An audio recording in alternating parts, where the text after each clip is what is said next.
Le compostage a été mis en place dans cet établissement suite à une réflexion globale au niveau de la direction petite enfance de la ville de Rennes, où on a formé tout le personnel à l'écologie et au respect de l'environnement, et dans les propositions et les gestes qui nous ont paru évidents à faire, ça a été le composteur qui a été beaucoup sollicité. Donc tous les personnels de la direction petite enfance ont eu une demi-journée de formation sur le respect de l'environnement et l'écologie.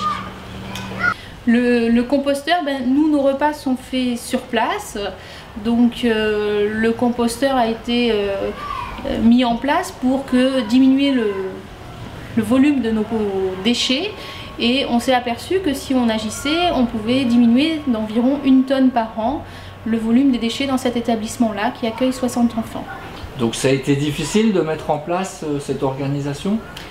Le plus dur, c'est de trouver une personne motivée pour remuer, hein, et que la cuisinière soit motivée. On voit dans certains établissements, il faut quand même 2-3 personnes partantes dans l'établissement.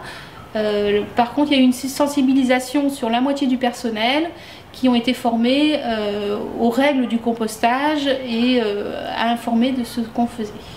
Les parents apprécient, il y a 1 ou 2 parents même qui amènent leurs déchets dans nos composteurs, et puis une fois que le compost est mature, on le propose aussi bien aux professionnels qu'aux parents, donc certains jouent le jeu pour venir chercher du compost à la crèche.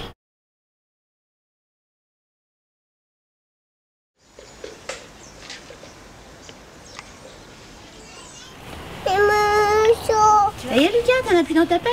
Non. Ah, attendez, il y en a 2 là.